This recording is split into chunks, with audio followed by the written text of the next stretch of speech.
मित्रहो नमस्कार।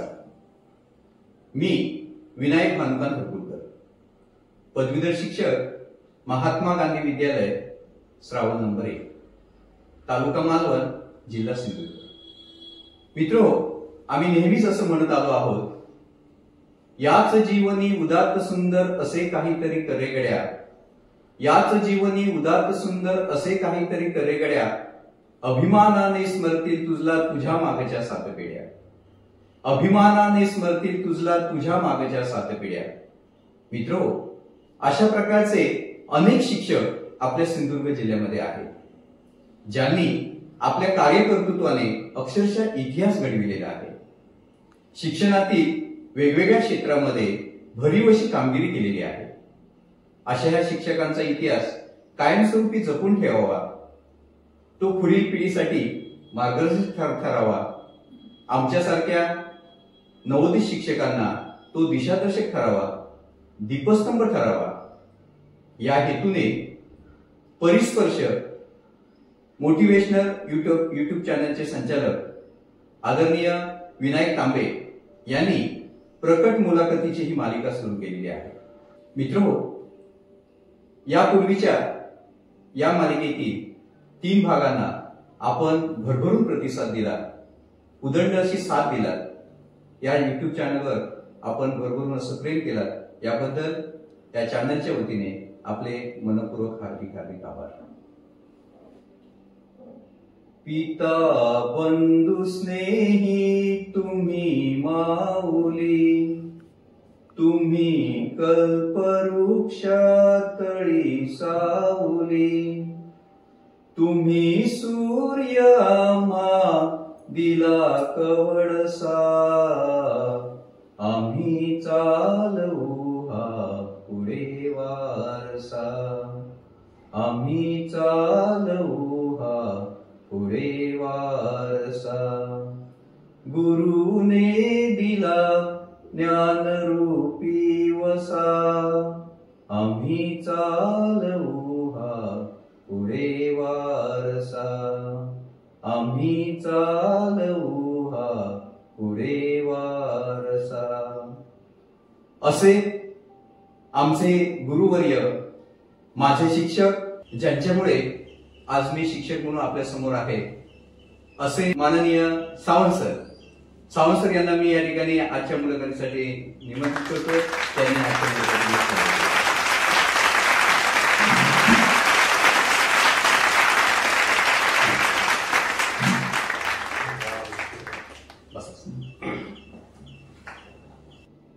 मित्रो, प्रेमाचा आदर म्हणजे आमचे माननीय सावंत सर, मायेचा पाझर म्हणजे आमचे माननीय सावंत सर,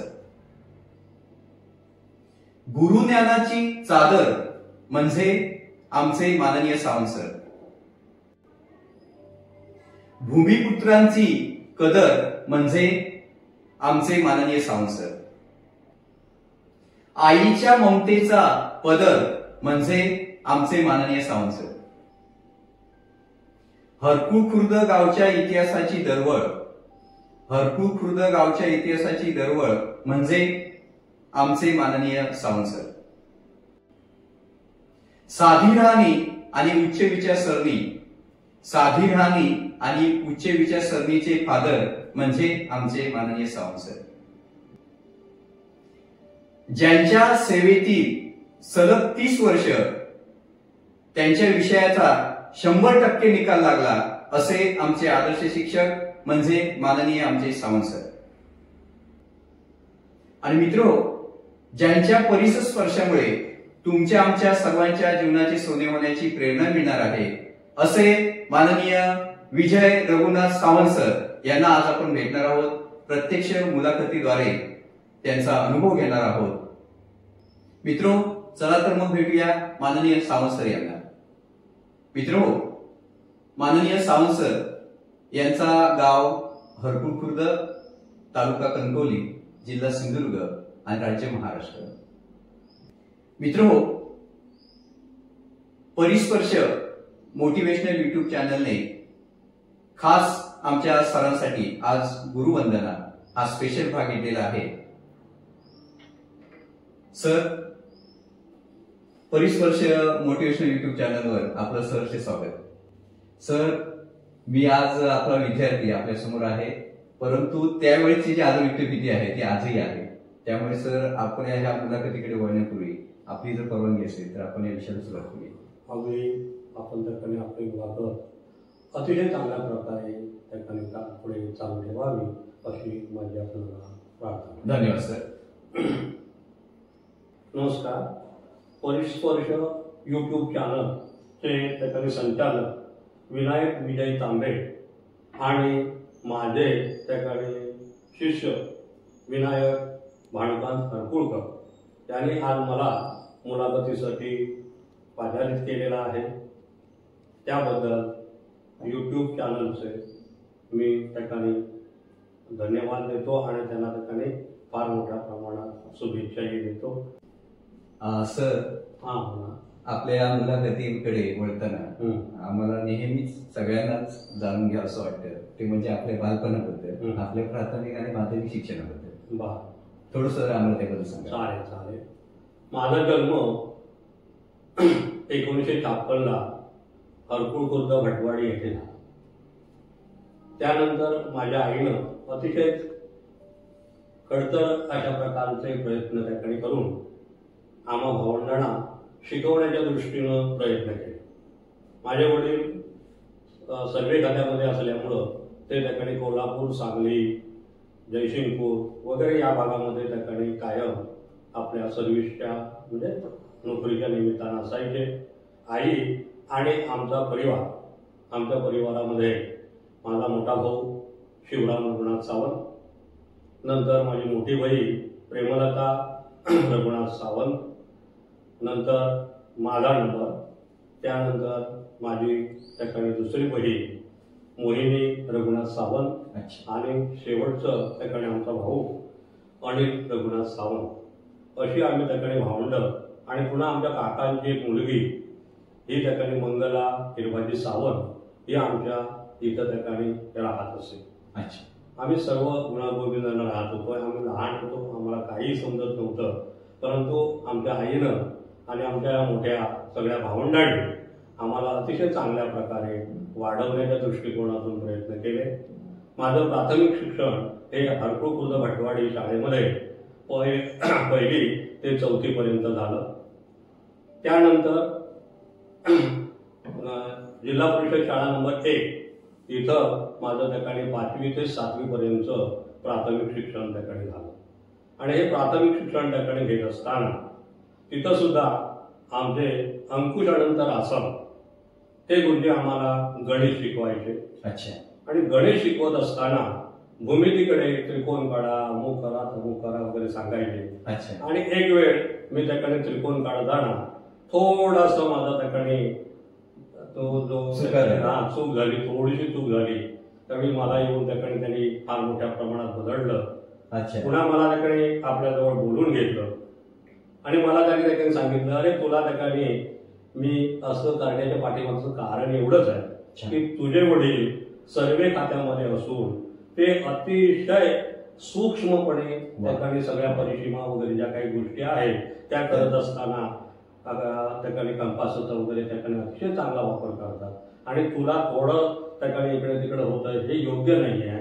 त्याची जाणीव करून देण्यासाठी मी तुला हे असं सांगितलेलं आहे। तर यातून मात्र एक लक्षात येतं की जुन्या शिक्षकांचा जो दूरदृष्टिकोन होता हा फार मोठा होता। त्यानंतर दुसरे त्याकडे शिक्षक होते आमचे तिथंच नारकर गुरुजी, ते उभयता होते, आमच्या कोंड्याचेच होते ते, आणि ते त्याकडे आम्हाला हिंदी शिकवायचे। आणि हिंदी शिकवत असताना आम्ही जरा थोडंसं तारगटपणा आणि तारगटपणा त्याकडे करत असल्यामुळं नंतर त्यांचं एक बोधवाक्य होतं की मेल्यानं तुम्ही त्याकडे शाळेत शिकण्यासाठी येत आहे, जर तुम्ही त्याकडे दगड झाला असता तर तुमचा वापर तरी केला गेला असता। मित्रो, सरांनी कुटुंबाची जी माहिती दिलेली आहे यामध्ये एक अधोरेखित होत आहे की सरांच्या कुटुंबामध्ये अनेक शिक्षक आहेत। तर सर, याबद्दल आम्हाला थोडंसं ऐकायला आवडेल की शिक्षकांची परंपरा आपल्या कुटुंबात कशी निर्माण झाली। तर आमचा मोठा भाऊ शिवराम रघुनाथ सावंत हा त्याकडे SSC झाला आता SSC झाल्यानंतर पुढे काय करायचं याचा वडिलांनी विचार केला आणि त्याला सांगितलं की तू D.Ed ला जा. मग तो त्याकडे D.Ed ला जायला तयार झाला आणि त्याप्रमाणे SM हायस्कूल कणकवली तिथं त्यावेळी D.Ed कॉलेज होतं. अच्छा. आणि तिथं आम्ही त्याची नाव नोंदणी वगैरे वडिलांनी केली. अच्छा. आणि तिथं त्यानं आपलं त्याच्याने प्रशिक्षण कालावधी जो 2 वर्षाचा होता तो त्याच्याने पूर्ण केला. अच्छा. आणि तदनंतर त्यानं मग मुंबईला महानगरपालिकेमध्ये अर्ज केला होता. तर तो अर्ज त्याकडे त्याला ताबडतोब त्याकडे अर्जाला रिप्लाय झालं आणि त्याची निवड त्याकडे महानगरपालिकेच्या शिक्षक म्हणून झाली. आणि तो त्याकडे मग मुंबईला त्याकडे जाऊन शिक्षकी पेशामध्ये आपलं काम करता झालं. मग त्यानंतर नंबर माझा मला त्याकडे म्हणाले तू काय करतोस. तर नाही मी म्हटलं मी D.Ed करणार ना, मी B.Ed करणार. अच्छा. म्हटलं भावानं D.Ed केलं ना मग मी B.Ed करणार.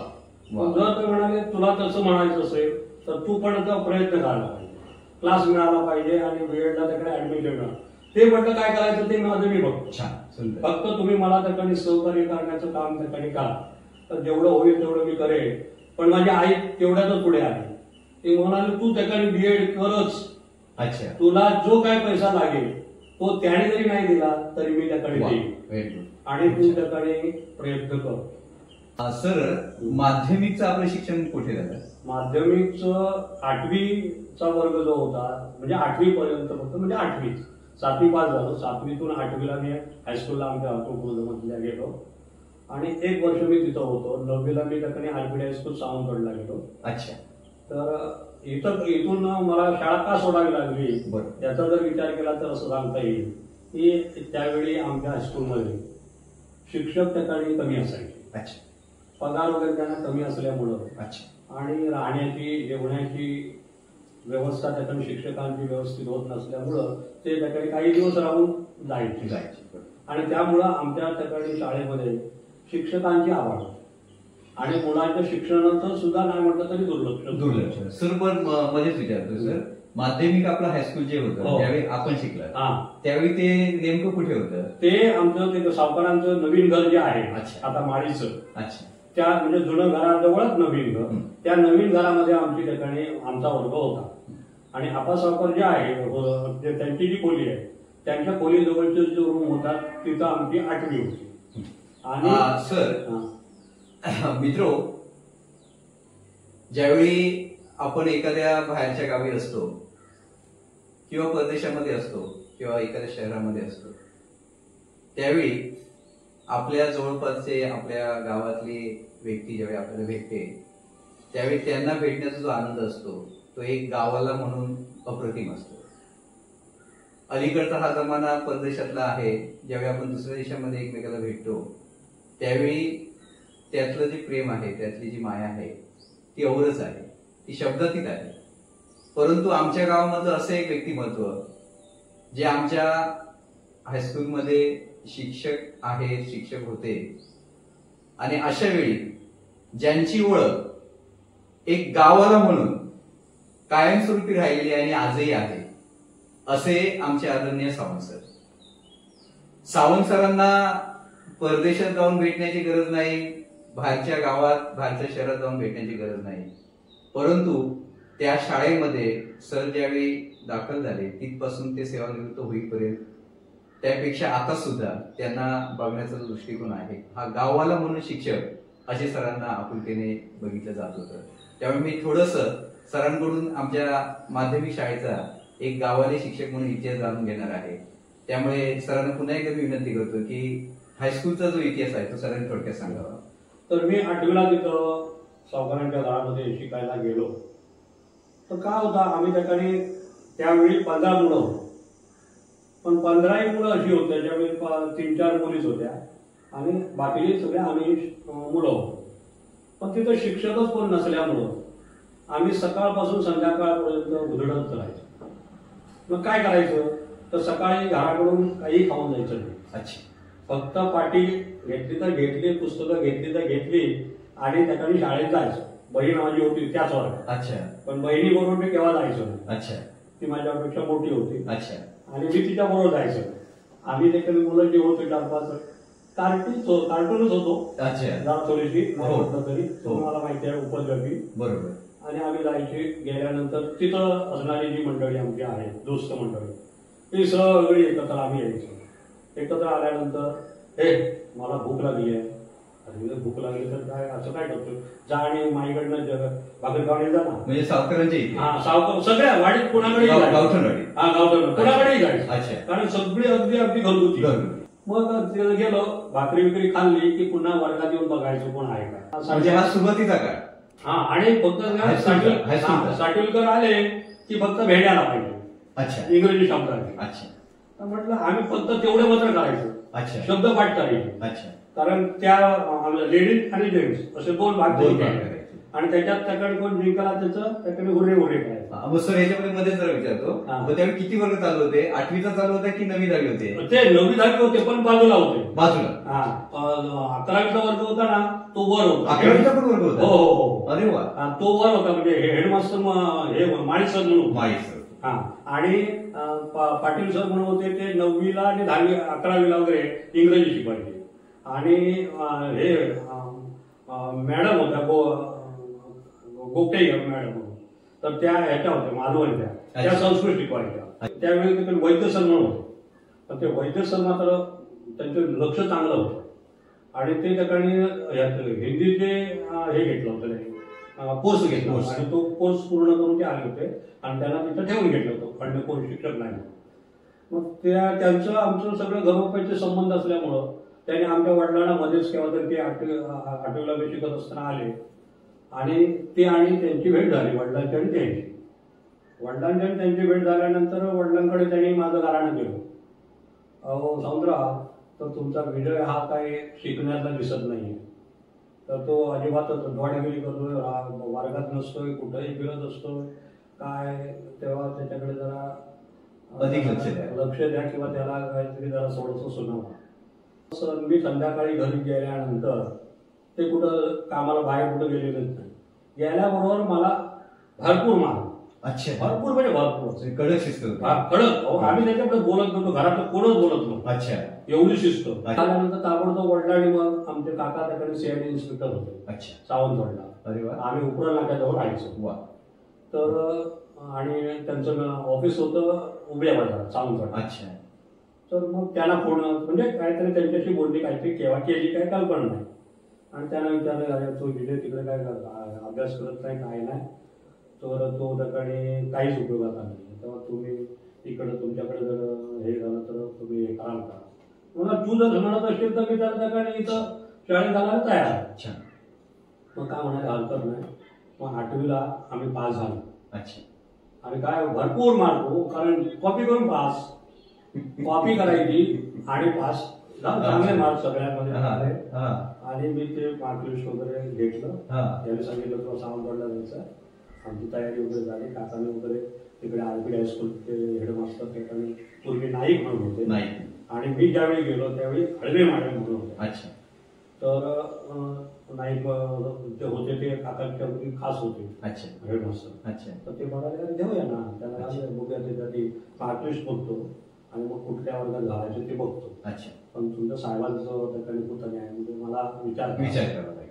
तर म्हणाले बघितलं मार्क हो डन काय म्हणता याला मार्क भरपूर आहे. तर त्यावेळी काही बोलणं बाकीचं झालं नाही. मी नव्हतो त्यांच्याबरोबर आणि हो काय मला 9वीला त्याकडे तुकडीमध्ये घातली. बरं सर आपण आरपीडी मध्ये गेल्यानंतर आपल्या गुणवत्तेमध्ये आणि शैक्षणिक प्रगतीमध्ये काय फरक पडला काय? अगदी जरूर भरपूर फरक पडला. अच्छा. अन्यथा मी त्याकडे तुम्हाला सांगतो की गुणच राखली असती. अच्छा. असं मला एकंदरीत म्हणायला पाहिजे. पण सर तिथली वाटचाल एकंदरीत कशी होती? सुरुवातीला माझं तिथं त्याकडे अतिशय चांगल्या प्रकारे म्हणजे मुलं वगैरे बाकीचं काय माहिती नसल्यामुळं माझं चांगलं स्वागत वगैरे त्यांनी केलं. सगळं काही व्यवस्थित झालं आणि तिमाही परीक्षा आली. तर तिमाही परीक्षा त्याकडे झाली.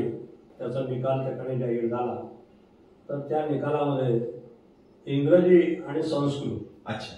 त्या 2 विषयामध्ये मला संस्कृतमध्ये 0 गुण आणि इंग्रजीमध्ये आपल्याकडे संस्कृत नव्हतं.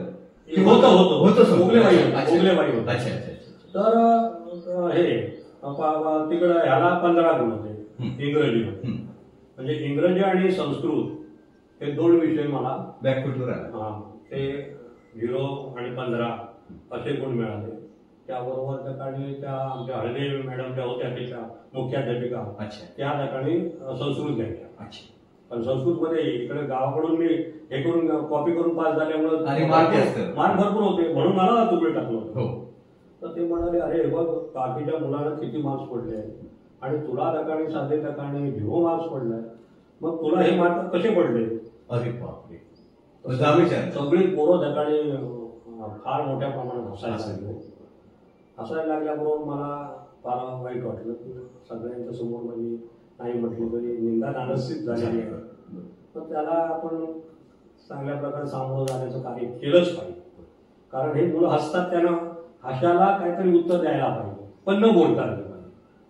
मग म्हटलं तेव्हा उभा राहिलो, मॅडमना हात जोडून विनंती केली, मॅडम थोड्या वेळानं मी येऊन तुम्हाला भेटतो. अरे वा. आणि त्या पाठीमागचा जो इतिहास काय आहे तो मी तुम्हाला त्या ठिकाणी कथन करतो आणि त्यानंतर तुम्ही काय करायचं ते ठरवा. मला एवढ्या वयामध्ये देखील समज होती? हो हो हो. अरे वा. मॅडमना त्याकडे विचारला आधी उभा. मॅडम म्हणाला या. काय रे? म्हटलं मी तुम्हाला म्हटलं होतं ना नंतर भेटतो तर त्यासाठी आलो. तर काय झालं काय? म्हटलं हे बघा आम्ही खेडेगावातून आलेली, आम्हाला तिथं काही शिकवलं जात नव्हतं आणि म्हणूनच मला त्याकडे वडिलांनी काढून इकडे माझ्या काकांकडे पाठवलेलं आहे. तेव्हा मी तुम्हाला शब्द देतो की तुम्हाला त्याकडे म्हटलं 6 महिन्यामध्ये मी चांगल्या मार्काने पास होऊन लागते. अरे वा. आणि नंतर उत्तरोत्तर प्रगती करून मी SSC ला टफ फाईट जे फर्स्ट आहेत त्यांना करून टाकले. वा वा. तेव्हा तुम्ही माझा विचार सहानुभूतीपूर्वक करावा अशी विनंती केली हात जोडून. तर ते म्हणाले नक्की. हो म्हटलं तुमचं नाव आणि तुमचं नाव मी म्हटलं काळजी पडू देणार नाही. अगदी. तर म्हणाले बघ एक वेळ मी तुला त्या काळी हे देतो, सूट देतो. नाहीतर म्हणाले ह्याला बघतो वार्षिक परीक्षेला किती मार्क्स पडतात ते बघून त्यावरून ठरवू तुला हे तुकडे ठेवायचं की दर तुकडे कुठल्या वर्गात टाकायचं ते. म्हटलं अगदी आवड. त्याबद्दल म्हटलं माझं काही त्या ठिकाणी असणार नाही. म्हणाले चालेल मग जा आता तुझा बस जा आणि मला 6 महिन्यामध्ये चांगल्या मार्काने पास होऊन दाखवायचं आहे. निदान तुला त्याकडे 50 मार्क्स तर मिळाले पाहिजे. सर जरा मध्ये सर मित्र सरांचा मगाशीच आपण उल्लेख केला की साधी आणि उच्च विचारसरणी आणि सरांनी ज्या ज्या पिढ्या घडवलेल्या आहेत त्यांच्या समोर जाताना कायमच सरांचा स्वाभिमान आम्हाला पाहावयास मिळालेला आहे. आणि सरांनी आता जो प्रसंग सांगितला यावरून लक्षात येत आहे की बाळाचे पाय पाळण्यात दिसतात. म्हणजे सरांचा जो स्वाभिमान आहे हा लहानपणापासूनच आहे आणि त्याची प्रचिती या प्रसंगातून येते आहे. मग सर पुढे कसं काय? मग ताबडतोब मी घरी आलो, रात्रभर विचार केला. ज्यावेळी पुन्हा त्याकडे दुसऱ्या दिवशी मी शाळेत गेलो त्यावेळी मला ती सगळी मुलं म्हणजे आपले दोस्त मुली आपल्या गप्पा होत्या. तर मुलं होती ती उपरणातलं कोंबडं इलो म्हणायला लागली. उपरणातलं कोंबडं म्हणजे काय? तर उपरण नाका आहे ना तिथं कोंबडा त्यांना हे देतात, राखण देतात. म्हणून मी उपराला जात होतो ना. म्हणून उपराला कोंबडं. अच्छा. तुम्हाला टोमणे मारायला? मला टोमणे मारायला. पण मी काय केलं, टोमणी जरी मारली तरी कुणालाच काही त्याचं प्रत्युत्तर दिलं. आणि त्यामुळे काय झालं 2-3 दिवस मला म्हटलं कोंबडं येलो. तर त्या काही मुलीला काय समजत नव्हतं कोंबडं म्हणजे काय वगैरे ते. मला त्याचा अर्थ समजत होता. बरं म्हटलं आता म्हटलं काय करूया, कोंबडं म्हणतं त्यावरती काहीतरी आता पुन्हा करायला पाहिजे. मग ताबडतोब मी 4 दिवसांनी जरा विचार केला आणि आमच्या ज्या त्याकडे बाई होत्या हळवेबाई मुख्याध्यापिका त्या बहिणी होत्या, विवाहित होत्या दोन्ही. तर एक संस्कृत घ्यायची आणि एक हिंदी घ्यायची. तर त्यांच्या घरी गेलो. उभ्या बाजारच्या खालच्या बाजूला त्या राहत होत्या आणि मी आमच्या काकाच्या ऑफिसमध्ये तिथं जायचो. आणि तिथंच आमचे वसंत सावंत प्राध्यापक पंचम कविराज महाविद्यालय सावंतवाडी मराठीचे प्राध्यापक त्यांचीही खोली तिथंच होती. त्यांच्या आम्ही भावबंद असल्यामुळे आमची ओळख आणि त्यांच्या लागूनच हळवेबाईंची खोली होती. मग गेलो सकाळी तुम्ही मला त्या ठिकाणी स्पष्ट म्हणजे याला 6 महिला 50पेक्षा जास्त गुण मिळवला पाहिजे म्हणून सांगितलं. तर त्यासाठी माझा आता प्रयत्न सुरू करतोय. तर ते कसे, तर मी म्हटलं तुमच्याकडे 1 तास येणार आहे, तुम्हाला केव्हा वेळ असेल ते मला सांगा, मार्गदर्शन त्याप्रमाणे तुम्ही जरा मला मार्गदर्शन करा. आणि तुमचं काय काम असेल, भाजी आणणं, काय आणणं वगैरे वगैरे, तर ते किरकोळ घाऊक वगैरे बाजारपी करून आणून देण्याचं काम मी त्याबद्दल करेन. बाकी मला काय जमणार नाही. म्हणाले काय हरकत नाही, तर तू भाजी वगैरे आणतोस. अहो म्हटलं तुम्हाला कुठली लागेल तशा प्रकारची भाजी आणून दे. भाजी म्हणा, मच्छी म्हणा, अमकं म्हणा, तमकं म्हणा, काय सांगाल ते. आणि ते सगळे माझे लोक ओळखीचे आहेत. कशी काय, तर मी काकांबरोबर जातो ना म्हणजे सगळं आणायला, त्यामुळे माझ्या ओळखीचे आहे. बरं म्हणाले काय हरकत नाही. मग तू फक्त सायकल तुला देतो, चालवता येतं? हो सायकल चालवता येतं. तर सायकल त्यावेळी म्हणजे आम्ही विमान चालवल्यासारखं त्यावेळी वाटायचं. तर म्हटलं चालेल, मग फारच चांगलं. मग म्हणाले उद्यापासून तू ये, बरोबर 8 वाजता यायचं आणि 9ला इथून तू घरी जायचं शाळेत यायला. तू म्हटलं चालेल. मग मी काकाला बोललो, काका म्हणाले तुला कुठं जायचं तिकडे जा, पण शिकायला सुद्धा पाहिजे, एवढं माझं म्हणणं. शिक्षणाच्या घरातले आधी काहीच काम करायचे नाही, आई आणि आहे. तो म्हटलं चालेल. मग त्याने विद्यालयाला मला सगळं सुरुवातीपासून शिकवायला सुरुवात केली.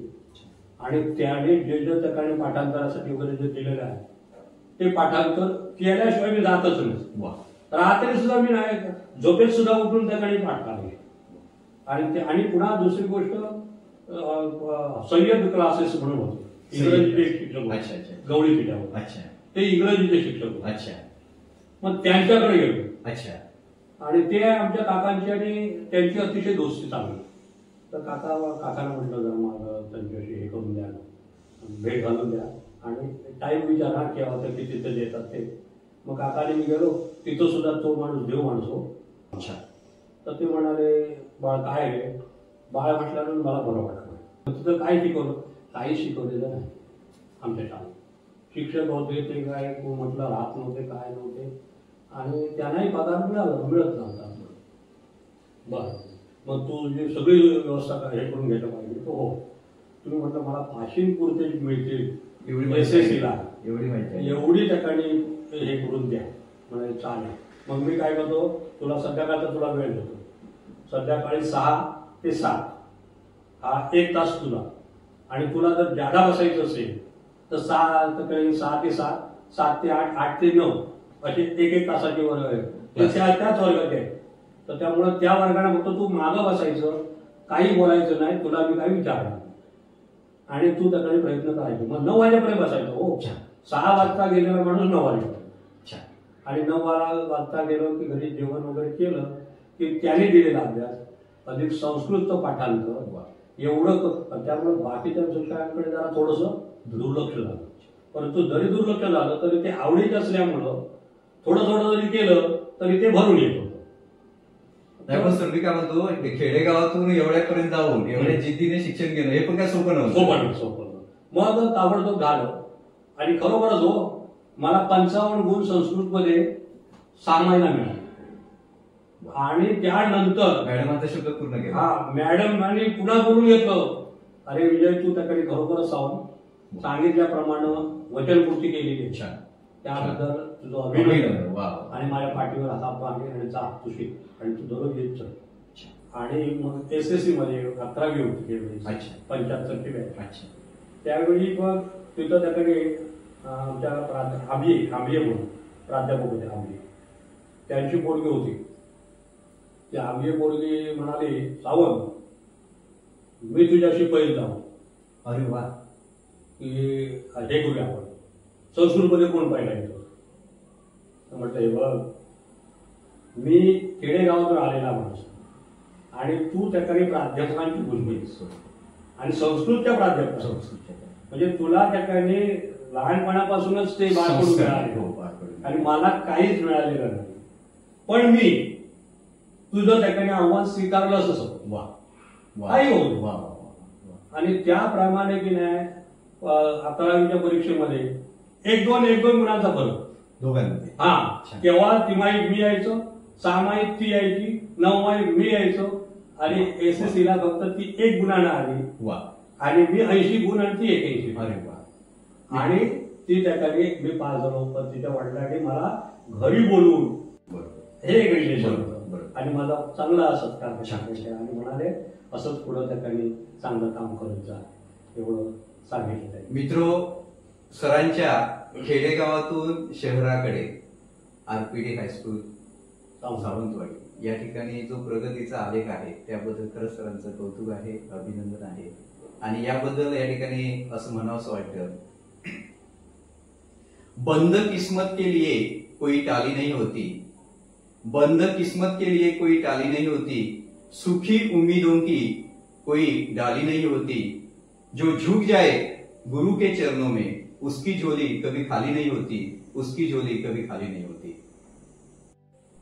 सर, यानंतर आपलं महाविद्यालयीन शिक्षण कुठे झालं? महाविद्यालयीन मी 1975 ला ठिकाणी SSC झालो. RPD high school. तिथून मी ठिकाणी घरी येत असताना मला प्राचार्य भेटले. अच्छा. म्हणजे अकोला जात असताना. अच्छा. कणकवली ते हरपूर प्रवास करत असताना प्राचार्य भेटले. सरांचं नाव काय? अरे सूर्याजी लाडोजी परब. परब. अच्छा. अच्छा. तर परब प्राचार्य म्हणून इंग्रजीचे ते त्याकडे हे होते प्रमुख. तर ते प्राचार्य भेटले तर म्हणाले, विजय तू काय करतोस? तर म्हटलं साहेब मी त्याकडे आताच सकाळी माझी SSC झाली आहे आणि मी आता कॉलेजला त्याकडे RPD हायस्कूल राहायला लागला, पंजाब महाविद्यालय सावंतवाडीला. अरे म्हटलं, अरे आपलं कॉलेज असताना तू तिकडे कशाला जातोस? तर म्हटलं साहेब माझी तशी एक अडचण आहे. कुठली अडचण आहे? तर म्हटलं मला त्या ठिकाणी गाडीला खर्च करायला पासाला पैसे नाही. आणि ते पैसे नसल्यामुळं एक वेळ कोणतरी मला मागून देईल, वारंवार मला कोण देणार नाही. त्यामुळे त्या ठिकाणी मी काकांकडेच तिकडे राहण्याचं म्हणतोय. तेव्हा तुमचं काय मत आहे? एवढंच तुझं म्हणणं आहे ना? फक्त त्या ठिकाणी कॉलेजच्या ठिकाणी म्हणजे येण्या जाण्याच्या गाडीच्या येण्या जाण्यासाठीच फक्त पैसे माहिती? हो म्हटलं, तेवढंच पाहिजे. तेवढं जर तुम्ही त्याकडे दिला तर मी इथे सुद्धा राहायला तयार आहे. म्हणायला काय हरकत नाही. तू त्याकडे ताबडतोब त्याकडे तिकडे न जाता इकडे ये, ताबडतोब सगळं त्याकडे घेऊ आणि इथं त्याकडे तुझं नाव त्याकडे ऍडमिशनला मी हे करतो. कुठल्या बाजूला झाला? तर मी म्हटलं आर्ट साईडला झाला. मला कला शाखा बाकीच्या शाखा मला थोड्या हे सांगता येत नाही, पण तिथे म्हटलं. तर म्हणाले काय हरकत नाही. तर प्रत्येक महिन्याच्या शेवटच्या दिवशी न घाबरता न डगमगता तू येऊन माझ्याकडून पासाचे पैसे घेऊन जायचे. अरे वा वा. म्हटलं काय हरकत नाही, केव्हाही ये, तू काळजी करायची नाही. तिथं त्याकडे फक्त याला सांगायचं पिऊनला की मला साहेबांना भेटायचं म्हणून आणि तू यायचा आणि मी तुला पैसे देणार. तू त्याकडे पास काढलंस की पहिल्यांदा फक्त मला 2-3 महिने दाखव की बाबा हा रिसर्च पास काढतो, प्रश्न मिळतो. आणि त्यावेळेपासून त्याने FY नंतर इंटर आणि त्याकडे शेवटच्या वर्षापर्यंत अरे वा मला त्याकडे 4 वर्ष त्याने पूर्ण ST पासचे पैसे दिलेले आहेत. अरे वा वा. आणि एकही महिन्यात चुकवलेला नाही. आणि ज्यावेळी त्याकडे काहीतरी हे असलं तर मी बाकी मागायचं नाही, मग ते मी तिकडे तिकडे हे करायचं. पण त्याने मला बरोबरच सुरुवातीपासून शेवटपर्यंत पासाचे पैसे दिले. अशा प्रकारची दुर्मिळ उदाहरणं. आणि पुन्हा त्याने मला म्हणाले, अरे तू फक्त अभ्यास कर. तर म्हटलं साहेब चालेल. तर म्हणाले, बघ तुला पुस्तकं हवी असतील तर मला सांग. तर म्हटलं चालेल. मग एकदा गेलो सांगितलं. मग ते म्हणाले चल माझ्याबरोबर. मग तिथं माळी म्हणून त्याकडे ग्रंथपाल होतो. तर या विद्यामंदिरच्या हायस्कूलमध्ये इकडं त्या तोपर्यंत हे होतं ऑफिसकडे. तर ग्रंथालयात गेले. म्हणाले, बघ हा माझा त्याकडे पाहुणा आहे, याला त्याच्या नावावर जर त्याकडे देता येत नसतील पुस्तक तर माझ्या नावावर दे. आणि जर काय कमी जास्त झालं तर त्याला जबाबदार मी. तर माळी म्हणाले तसं का ग्रंथपाल म्हणाले का हरकत नाही. आणि तेही माझ्या व्यवस्था केली. म्हणजे पुस्तकं मी केव्हाही मागितली तरी माळी त्याकडे तो ग्रंथपाल होता, तो मला केव्हाही नाही म्हणत नव्हता. आणि त्याने मला फार मोठ्या प्रमाणात सहकार्य केलं. हे न विसरण्यासारखी गोष्ट आहे. आणि त्यानंतर मी 1980ला त्या ठिकाणी BA झालो. फर्स्ट क्लास मला मिळाला. अच्छा. आणि फर्स्ट क्लास मिळाल्यानंतर प्राचार्यांना त्या मी म्हटलं की आता साहेब काय करूया. तर म्हणाले तुझं काय मत आहे. तर म्हटलं माझं मत आहे त्या ठिकाणी BEd करा. तर आपलं स्वप्नच होतं. हो, BEd करायचं. BEd करा. तर मी सांगितलं ना तू BEd झालं तर मी BEd होणार. तर मग प्राचार्य म्हणे काय हरकत नाही. तर BEdला ऍडमिशन मिळवून देण्याचं काम माझं प्राचार्यांनी सांगितलं. कारण त्यांच्या ठिकाणी माळी म्हणून एक प्राचार्य होते गालकोटीला. अच्छा. त्यांच्याशी ओळख होती. खास ओळख होती. आणि इतर ठिकाणी जे प्राचार्य होते वजे म्हणून त्यांची त्यांच्याशी ओळख होती. ते म्हटलं कुठल्या मी दोघांकडेही हे लावतो जॅक आणि कुठं मिळेल तिकडं आपण बघूया, पण जास्त प्रेफरन्स देऊया आपण रत्नागिरी. म्हटलं चालेल. आणि त्याप्रमाणे आणि म्हणाले आता तू नंतर काय करणार आहे आता परीक्षा झाल्यावर. काय नाही म्हणून. अरे म्हणाले माझं घर बांधतोय सरकारी दवाखान्याजवळ. तुझ्याच वडिलांनी 17 गुंठे जागा मला हे करून दिली. 17 गुंठे जागा होती. आता 1.5 कोटी घेतली. तर म्हटलं चालेल मी आता काहीच करत नाही घराकडे. तुम्ही जर म्हणत असाल तर मी तिथं तुमचं जे काही काम आहे ते करायला सज्ज आहे. तर म्हणाले सकाळी यायचं संध्याकाळी जायचं. अच्छा. जर कदाचित वेळ झाला तर तू माझ्याकडे जायचं. अच्छा. तुला जायलाच पाहिजे असं माझं काय नाही, पण जायचंच असेल तर संध्याकाळी तू जाऊ शकतोस. तर म्हटलं कामाचं स्वरूप काय. तर म्हणाले काय नाही फक्त त्या ठिकाणी वाळू कढी वगैरे जे साहित्य लोक घेऊन येणार. कोण आला डंपरवाला आला अमुक आला तमुक आला तर त्याचे त्या ठिकाणी पैसे द्यायचे आणि किती ट्रिप टाकल्या त्या मला त्या ठिकाणी रोजच्या नोंद ठेवायची आणि ती संध्याकाळी येऊन द्यायची. आणि पैसे ज्यावेळी तुला हवे असतील तर तू इथून घराकडे जायचं आणि बाईकडून पैसे आणून त्यांना द्यायचे. आणि हेच फक्त त्या ठिकाणी तू सगळं बघायचं. आणि तिथं बांधकाम करत असताना सगळ्यावर लक्ष टाकायचं. व्यवस्थित ते रसायन तयार करतात की नाही, आता कडी जास्त अमुक अमुक असं काय करायला द्यायचं. तर म्हटलं चालेल. आणि त्यांच्या बंगल्यावर त्याकडे एकच स्लॅब टाकला होता आणि वरचं जो होतं ते त्याकडे त्याने नंतर. सर साधारण कुठल्या सालाची गोष्ट आहे ही 19. अरे बापरे. 19ला. तर मी म्हटलं चालेल. आणि वडिलांना विचारलं तर वडील म्हणाले काय नाही तू प्राचार्यांचं काम आहे ना तू तिथं थांब, तुला केव्हा यावं असं वाटलं घराकडे तर जा. ते असं कोल्हापूरला होते. म्हटलं चालेल. आणि आईला सांगितलं होतं. आई म्हणाली जा तू तुझं भलं होणार आहे ना ते करणार. मग काय तू इकडे काय करू मी मग बघते काय. आणि त्याप्रमाणे हो. आणि ते पण सांभाळलं. ते झाल्यानंतर मग काय केलं त्यांनी प्रयत्न सुरू केले. गारगोटीलाही गेले आणि इकडेही गेले. म्हणजे गारगोटी आणि रत्नागिरी दोन्ही कॉलेजला हे टाकलं हे केलं ऍप्लिकेशन केलं. बोलायला मग रासन साहेबांना जाऊन सांगितलं. रासन साहेब एकदा भेटले. ते म्हणाले हे बघा ओपन मध्ये आहे तो कॅटेगरी आणि ओपनच्या कॅटेगरीमध्ये ना त्यांच्यापेक्षा जागा मारलेले लोक आहेत थोडी आहे पण आपण विचार करू. रासन साहेबांना सांगितलं. आणि तेवढ्यातच माझं लक चांगलं बघा. तेवढ्याच ठिकाणी BEdला ऍडमिशन दोन वेळची लिस्ट लागली. 2 वेळच्या लिस्टमध्ये माझं नाव नाही.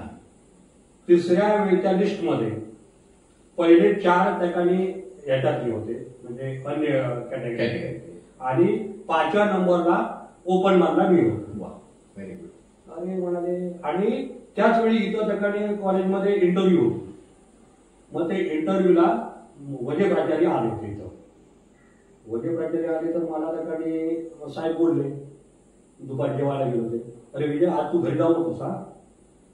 आज वजे प्राचार्य आले त्यांना विश्रामगृहावर न्यायचं आहे संध्याकाळी आणि पुन्हा सकाळी विश्रामगृहावरून माझ्याकडे रात्री जेवायला आणायचं आहे आणि जेवण झाल्यानंतर पुन्हा नेऊन त्यांना पोचवायचं आणि मग काय ते आपण पुढचं बोलायचं. पण त्यावेळी तू लक्षात ठेव जेवण झाल्यानंतर तू लवकर जेवण करू नकोस. तू त्या खिडकीजवळ बस. आम्ही काय बोलतो ते ऐक. म्हणजे मी तुला काय बोलतो किंवा सांगतो असं काय नाही. आणि ते जेवले बिवले त्याला बडीशेप वगैरे सगळं त्याकडे नेऊन ठेवलेलं होतं. ते घेतली आणि ते बोलायला लागले. म्हणाले अहो साहेब माझं एक काम होतं. तर काय मागे बोललो होते माझं तर त्याकडे विद्यार्थी आहे सावंत म्हणून विजयनाथ सावंत म्हणून आणि त्याचं 3ऱ्या लिस्टमध्ये 5वं नाव आहे. तो जाऊन बघून आला. आता खरं खोटं मला माहिती नाही. हो म्हणाले 5वं नाव आहे. तर मग म्हणाले काय 4 लोक आणखी 5 जागा भरायच्या आहेत. 5 जागेपैकी 4 जागा ज्या आहेत त्याची मुदत उद्या भरायची आहे. अच्छा. जर त्याच्यापैकी एका दुसरा कोण आला नाही तर त्याचा नंबर आला समजा. अच्छा. आणि जरी आला तरी 1 सीट मला भरायची असते. वा, त्यांचे कोटे. हा, तर ती मी भरेन, पण त्याला मी ऍडमिशन देईन. अरे वा, चालेल म्हणाले. नक्की? हो हो. तुम्ही म्हणाले काय परवा त्याला सकाळच्या गाडीने पाठवून द्या. बरोबर 500 रुपये त्याला भरायला द्या, कारण शाळेची फी म्हणजे कॉलेजची फी अधिक वसतिगृहाची फी ही त्याच्यातून मी त्याकडे घेईन आणि त्याला मी त्याकडे योग्य हे रूम वगैरे देईन. चालेल म्हणाले.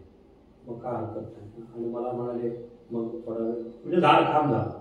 पण म्हणा आणि मी तुम्हाला बरोबर उद्या रात्री 8 वाजता कॉलेजवर फोन करेन नक्की काय झालं ते, आणि 8 वाजता तुमचं तिथं कोणतरी पाहिजे. म्हणाले चालेल. आणि बरोबरच हो, बिचाऱ्या माणसानं बरोबर 8 वाजता फोन केला. तर कोण बोलतोय? तर म्हटलं मी प्राचार्यांकडे काल होतो ना, आपण होता त्यावेळी, तो त्यांचा त्याकडे माणूस बोलतोय. त्यांनी मला सांगितलं तुमचा फोन येणार म्हणून. तर साहेब काय सांगू त्यांना? तर म्हणाले तुम्हीच बोलत होता? मीच बोलत होतो. अच्छा. पण त्यांनी नाव सांगितलं नव्हतं अच्छा. आधी. अच्छा. तर म्हणाले उद्या त्यांना यायला सांगा. मी बाकीचं त्यांना सांगितलं आहे साहेबांना, परप्राचार्यांना, तुम्ही त्याकडे उद्या त्या येणारे कॅन्डिडेट त्यांना यायला सांगा. तर गेल्याबरोबर मी 10 वाजता पोचलो रत्नागिरीला. गेलो ते बॅग 2 होत्या त्या घेतल्या, तिथं ठेवल्या. तर शिपायाला सांगितलं की म्हटलं प्राचार्यांना सांगा सावंत म्हणून कोणतरी एक पोरगा आला ॲडमिशनला म्हणून सांगा. तर साहेब म्हणाले त्याला पाठवलं. मग गेलो. तर म्हणाले आलात हो, तर अभ्यास करायची तयारी आहे ना? होय म्हटलं साहेब, आम्ही आता म्हटलं त्याकडे खेडेगावात तर माणसं, आम्हाला बाकी दुसरं उदरनिर्वाह नोकरीशिवाय काय, आणि शिक्षकाची नोकरी नाही म्हटली तरी चांगली असते असं म्हणणं. तर म्हणाले चालेल, चल मग काय कर, तू आता त्याकडे जाऊन वर्गात बस जा, आणि वर्ग संध्याकाळी सुटला की पुन्हा तू त्याकडे माझ्याकडे इकडे यायचं, आणि इथं आल्यानंतर माझ्या गाडीतून आपण जाऊया वसतिगृहात. केजरेसर म्हणून आहे वसतिगृहाचे प्रमुख विचार, त्यालाही मी त्याकडे तुझ्यासमोर बोलून घेतो आणि तुला योग्य ती हे खोली घेऊन देतो. आणि ते पैसे म्हणाले जा आणि त्या क्लासकडे जाऊन ते पैसे भरा. म्हणजे ऍडमिशन झालं. मित्र, या ठिकाणी आपल्या लक्षात येईल, चंदनाच्या सहवासात जरी आपण राहिलो तरी आपल्याला सुगंध येतो, सुगंध दरवळतो. तसं सरांच्या सानिध्यात ज्या महनीय व्यक्ती आलेल्या आहेत त्यामध्ये माननीय प्राचार्य परब साहेब यांच्या मार्फत, यांच्या मार्गदर्शनाखाली सरांची या ठिकाणी उत्तरोत्तर प्रगती झालेली आहे. सर, आपण अनेक पिढ्या घडवलात आणि आपल्या अनेक विद्यार्थ्यांना हे जाणायला आवडेल की आपली जी ही माध्यमिक शिक्षक म्हणून आमचे गुरुवर्य हायस्कूलचे शिक्षक म्हणून जी सुरुवात आहे ती केव्हापासून झाली? मी 1979ला B.Ed फर्स्ट क्लास झाला. अच्छा. फर्स्ट क्लास झाल्यानंतर मी गावी आलो, आणि गावी आल्यानंतर नोकरीच्या निमित्तानं जिथं जाहिराती हायस्कूलच्या निघत होत्या तिकडं त्याकडे मी ॲप्लिकेशन करत. उदाहरणार्थ सावडावला गेली, नंतर त्याकडे घोडक्याला हे नरडव आपल्या ह्याला गेली, नरडव्याला, नाटळला, आणि नंतर त्याकडे हे सावडावला, असं अनेक ठिकाणी मी अर्ज वगैरे केले होते. आणि मी घरी होतो, आणि एकदा मी आमच्या गावात आलो होतो. आणि गावात मी आलेलो असताना आमच्या शालेय समितीचे माननीय अध्यक्ष श्रीयुत अंकुश अनंत रासम हे आमच्या शाळेचे ठिकाणी अध्यक्ष होते, शालेय समितीचे शिक्षकच होते अनापूर. तर ते मला भेटले. म्हणजे कसं योगायोग कसे असतात ते बघा. तर ते त्याकडे आपले चिंचेचं स्टॉप आहे, गावठणमध्ये चिंच स्टॉप, तर त्या स्टॉप जवळ मला भेटले. तर मला म्हणाले, अरे विजय तू आली असतोच कुठे? त्यांनी सांग मारली. मी काही म्हणजे मी बघितलं नव्हतं त्याला. अरे विजय कुठे गेला होतास? तर म्हटलं दुकानावर गेलो होतो. तर थांब ना जरा. मी थांबलो. म्हटलं काय करतोयस? म्हटलं आताच B.Edची मी परीक्षा दिली आहे आणि आता नोकरी निमित्त ठिकाणी अनेक ठिकाणी मी आता जिथं जिथं जाहिराती येत आहे त्या जाहिरातीप्रमाणे मग एक अर्ज करतो. तर तुझे विषय कुठले आहेत? तर मी म्हटलं समाजशास्त्र आणि मराठी माझा विषय आहे. ऐच्छिक मराठी आहे आणि समाजशास्त्र स्पेशल आहे. असं काय? तर आपल्या शाळेमध्ये त्याकडे 2 शिक्षक घ्यायचे आहेत. एक गणितचा शिक्षक घ्यायचा आहे आणि एक समाजशास्त्राचा शिक्षक घ्यायचा आहे. तर म्हटलं म्हणाले हरकत नाही, मग तू आता काय कर, आधी आपल्या शाळेतच त्याकडे प्रयत्न आपण करून बघूया. तर तू आता इथं घरी जाऊ नकोस, आता तिथून मागं त्याकडे जा आणि मुख्याध्यापकांना जाऊन भेट आणि मुख्याध्यापकांना सांग मी तुमच्याकडे म्हणून म्हणजे मला तुमच्याकडे पाठवलंय त्याने. त्यावेळेस मुख्याध्यापक मोठे सर तिथे उद्याकडे राहिले. अच्छा. तर मी ताबडतोब त्याकडे निघालो. तो त्या आजीच्या घरात मोठे सर होते ना, गुरुवारच्या घराजवळ, तिथं त्याकडे गेलो. त्यांची आमची ओळख होती. तर म्हटलं साहेब नमस्कार हो. अरे तुला मी ओळखलं नाही. तर मी म्हटलं त्याकडे दादा सावंतांचा मुलगा भटवाडीचा. असं काय? हां बस. तर म्हणाले काय? म्हटलं अंकुश गुरुजींनी तुमच्याकडे मला पाठवलं. का रे? म्हटलं असं असं आपल्या शाळेमध्ये 2 जागा व्हायच्या आहेत असं ते म्हणाले आणि एक समाजशास्त्राची जागा आणि एक गणितची जागा आहे. तर हेडमास्टरना विचारून ते कसं काय होईल किंवा नाही ते जरा व्यवस्थित विचार आणि होण्यासारखं असेल तर तसं काय ते सांगा, मला सांगायला सांगितलं आहे म्हणून सांगा. तर म्हटलं चालेल. मग ते म्हणाले अरे तू जर गावचा शिक्षक आम्हाला मिळत असतील तर कशाला काय चांगलं आहे. आणि म्हणाले नक्की तुझी आम्हाला शिक्षक पाहिजे साहेब, मग तुझी आम्ही निवड करण्याचा प्रयत्न करू. तर तू त्याकडे आनंदीला जाऊन सांग किती पुस्तक आहे आणि तुम्ही पुढचा निर्णय काही तू घ्या. मी हे आणण्याचं काम मी करतो, मंजुरी आणण्याचं काम मी करतो. हां फक्त त्याकडे इंटरव्ह्यू जी घ्यायची आहे त्याच्यात त्याचंही नाव टाका, इंटरव्ह्यू झाली तर घेऊ नका. आणि गणितचा जो आहे शिक्षक त्याचे इंटरव्ह्यू तुम्ही घेणार असलं तर घ्या आणि यांची घेणार असले तर घ्या, माझं काय म्हणणं नाही असं मोठे सर म्हणाले. म्हटलं चालेल. आणि ताबडतोब त्याकडे जाऊन पुन्हा त्यांना सांगितलं.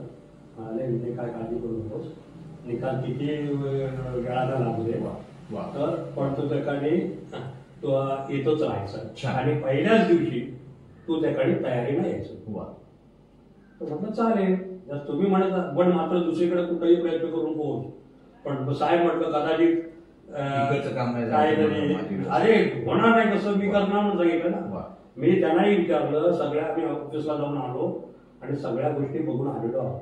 तेव्हा तू जर तरच काही बोलू नकोस, तुला ठेवलं म्हणजे ठेवलं. तर म्हटलं काय हरकत नाही. तर मी म्हटलं सर ही सुरुवात किती आहे का? सुरुवात सांगतो म्हणजे माझी कर्मभूमी आणि जन्मभूमी हीच. आणि माझी सुरुवात 10/6/81 ला मी कामाला लागलो. मला 265 रुपये पगार त्याकडे सुरुवातीला 265 रुपये. आणि त्यावेळी आमचे बागलांडी सर होते, त्यांनी माझी त्याकडे ऑर्डर तयार करून ताबडतोब मला त्याकडे त्याच दिवशी दिली. आणि त्याच दिवशी मग कदम सरांची इंटरव्ह्यू वगैरे घेतली गणित. आणि मी सिनियर आणि कदम सर ज्युनियर म्हणून झाले. अच्छा आमच्या ज्युनियर सिनियरला महत्व असतं. बरोबर. सर आपण ज्यावेळी लागलात त्यावेळीची जी परिस्थिती होती आणि आजची जी स्थिती आहे ते मित्र, त्यावेळी विद्यार्थ्यांचा जो गट होता वयाने शरीराने मुलं मोठी असायची आणि आज आपण सर्वेक्षणाप्रमाणे त्या त्या वयोगटामध्ये मुलं दाखल करून घेतो. त्यावेळेचा काळ वेगळा होता. तर सर अशा वेळी मोठी मुलं होती आपल्या समोर आणि आपण शिक्षक म्हणून लागला, तर त्यावेळी काय एकंदरीत तुमच्यावरती परिणाम सर काय झाला असेल? मी काय केलं माहिती का, मी तिथं लागलो पहिल्याच दिवशी. मग मला आधी पहिल्यांदा 8वीला पाठवलं. नंतर वेळापत्रक वगैरे काय काय असते ते आम्ही बघितलं. 8वीला पाठवलं तर काय 8वीलाच फार मोठी धिप्पाट म्हणून आणि आमच्या मूळच्या भागातली मुलं 8वीला होती आणि फारच धिप्पाट. आणि मी त्यावेळी 24 वर्षाचा होतो आणि मला ना तेवढं काय हे होईल. बरोबर. पण ते मुलं अजिबात गडबड गोंगाट काहीच करत, पण अप्रत्यक्ष एक तणाव वाढत होता. तणाव वाढत होता. पण मुलांना मी आधी काय करत होतो, एखादी गोष्ट सांगत होतो त्याचा संबोध स्पष्ट करून देत होतो. आणि संबोध स्पष्ट करून द्यायला लागल्यानंतर मुलांना जरा बरं वाटलं. तर म्हटलं संबोध म्हणजे तरी काय सर? तर संबोध म्हणजे काय, ही गोष्ट अशी काय झाली त्याच्या पाठीमागचं कारण. उदाहरण जर घ्यायचं झालं म्हटलं तर पाऊस कसा पडतो त्याचा तुम्हाला बोध झाला पाहिजे. बरोबर. मग बोध होण्यासाठी काय करावं लागेल तर ते अगोदर काय होतं ही प्रक्रिया तुम्हाला समजली पाहिजे. मग प्रथमतः बघा, आपल्याकडे आपण उत्तर गोलार्धाची माणसं आहोत आणि उत्तर गोलार्धामध्ये फार मोठ्या प्रमाणात ऊन पडतं. उन्हामुळं पाण्याचं बाष्पीभवन होतं. बाष्पीभवनामुळं त्या ठिकाणी ढग तयार होतात आणि ढगांना जर थंडावा प्राप्त झाला तर त्याचं छोट्या छोट्या अशा प्रकारच्या पाण्याच्या थेंबामध्ये त्याचं रूपांतर होतं.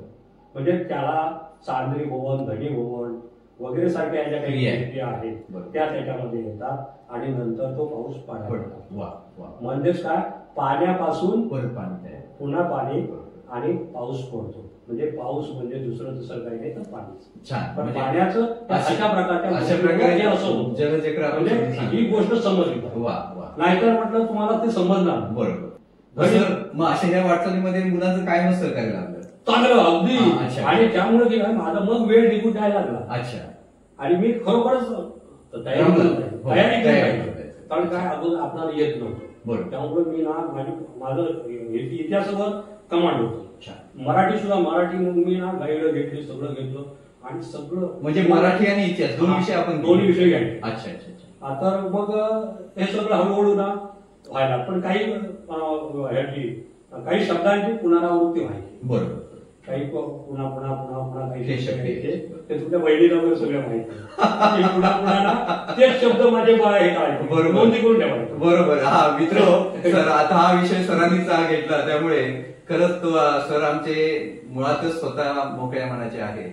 त्यामुळे सरांची मुलाखत आहे असं ज्यावेळी आमच्या भावंडांना देखील समजलं, त्यावेळी सरांचा तो एक शब्द आहे ते सरांनी आता स्वतःच सांगितलं बघा.